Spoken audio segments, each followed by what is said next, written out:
parks in New York City. Wondering, one, have you heard of that? And two, is there any way the state can lend assistance with managing these bodies?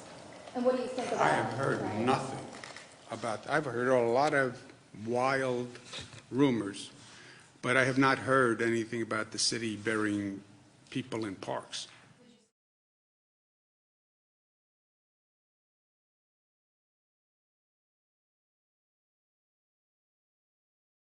But I have not heard anything about the city burying people in parks.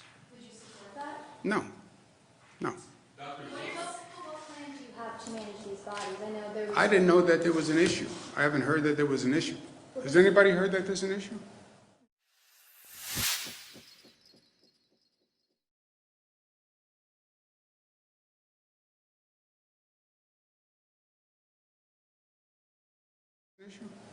Does the city raise any issue?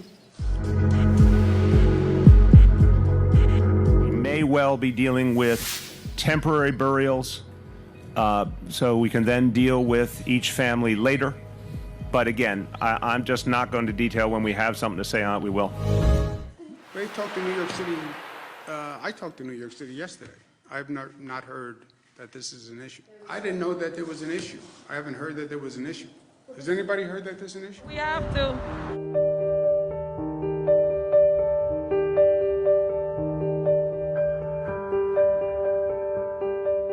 This is what's going on in Bellevue.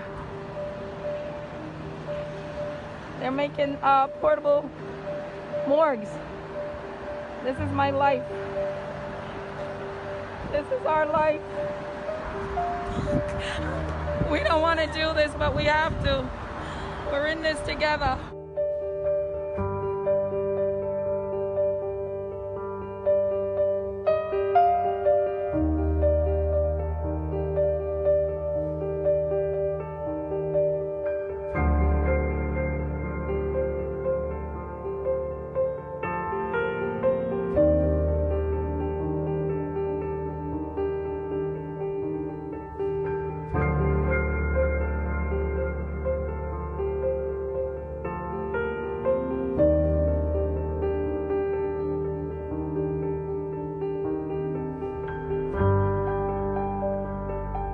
We're running out of medications, we're running out of equipment, and we're even running out of oxygen, which is something that patients that have COVID-19 need. Think of it as your lungs being filled with fluid, like you're drowning. And once you get to that point where you're drowning, you need a ventilator to stay alive, and we're running out of that equipment for people. And we don't know who's going to do well, who's not going to do well. It's like you hit a tipping point, you start drowning, and you do really poorly.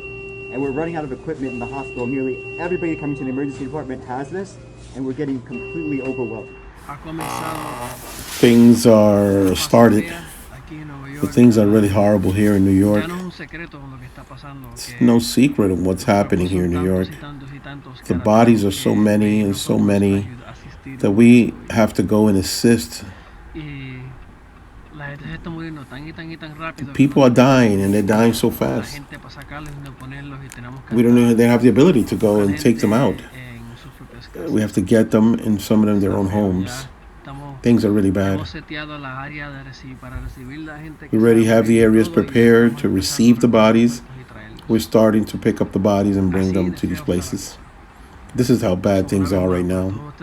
One more time, so all of you think that this is a game and it's not nothing serious. Look at what's happening. Look at what's happening with the bodies. There's so many bodies, they don't even know where to put them. So, please protect yourselves, do what you have to do. Don't take this as a game.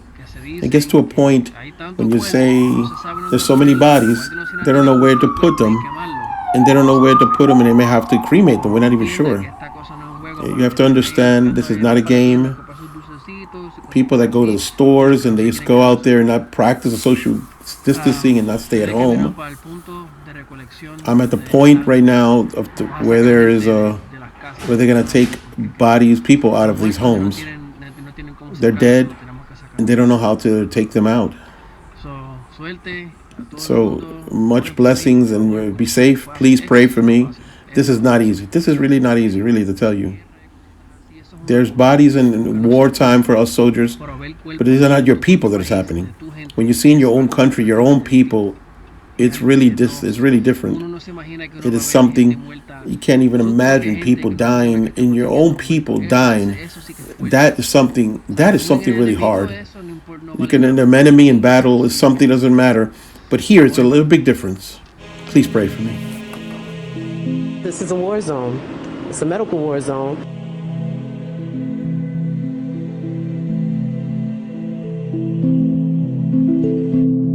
How much room do you have in your morgue? Usually we have around 20 plus bodies that we can fit comfortably. And you've gone over that? Gone over that, and the state has been gracious enough to bring us apparatus to help keep families and keep the bodies in comfortable areas because we didn't want bodies piled on top of each other. Every day I come in, what I see on a daily basis is pain, despair, suffering, and healthcare disparities.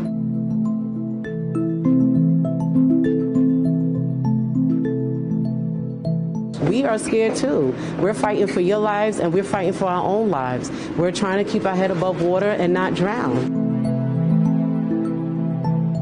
What do you need right now? We need prayer, we need support. We need gowns, we need gloves, we need masks, we need more vents, we need more medical space, we need psychosocial support as well. It's not easy coming here when you know that what you're getting ready to face.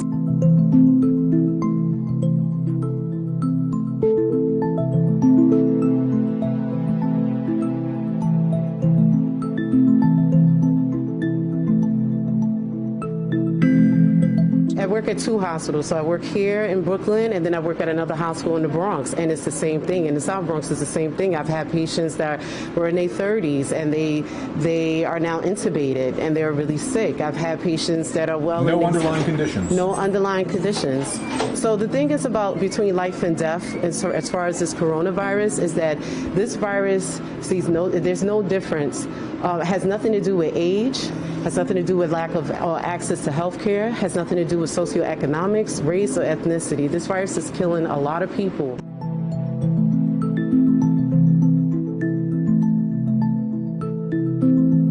I don't really sleep that well at night. I worried about my family, I worry about my safety, I worry about my colleagues, I worry about how the shift is going to be the next time I come. I worry about if a family member is going to come and be a patient as well or fall victim to the coronavirus. I worry about a lot of things.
Esto es real. Esto es lo que vas a sentir si te infectas. Vas a tener fiebre, mucha fiebre, la fiebre más alta que te haya dado en tu vida. No se va a parecer a las calenturas de catarro anual que nos da a todos. Vas a respirar cortico, como si te hubiesen puesto una tira de esparadrapo en la nariz y después le hubiesen hecho un ojito con un alfiler. Vas a tratar de llenar los pulmones. Vas a inhalar fuerte, pero vas a sentir que todavía te falta el aire y eso te va hasta casi desmayar. Vas a sentir como si hubieses corrido 10 kilómetros y eso va a ser cada segundo que estés aquí. Cada vez que tosas te va a doler el pecho, los brazos, los ojos, la espalda, los dedos de las manos, los pies. Vas a tratar de coger aire por el huequito en el esparadrapo que ya te conté y no vas a poder. Vas a respirar cada vez más rápido Y eso te va a llenar las venas de una mierda que se llama dióxido de carbono, que es algo que te puede matar. Te va a poner par de tubos de media pulgada, garganta abajo, hasta pasar por los bronquios y llegar a los pulmones.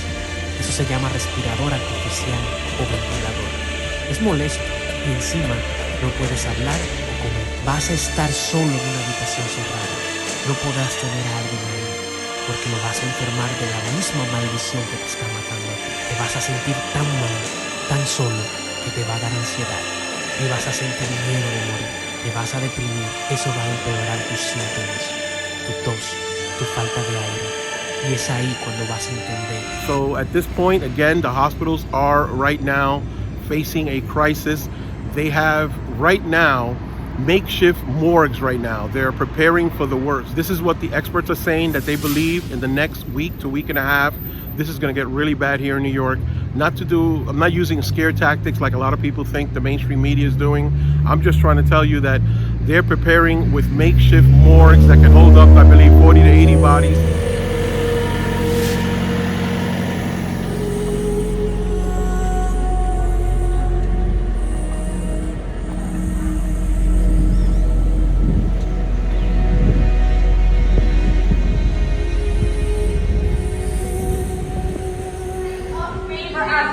Your face, oh God, no other face but the name of Jesus, God. We're seeking your face, oh God, to bring divine healing from heaven, God, upon every sickness, God, every disease, God, in this house. So many people are suffering, God, because they can't be with their families, God.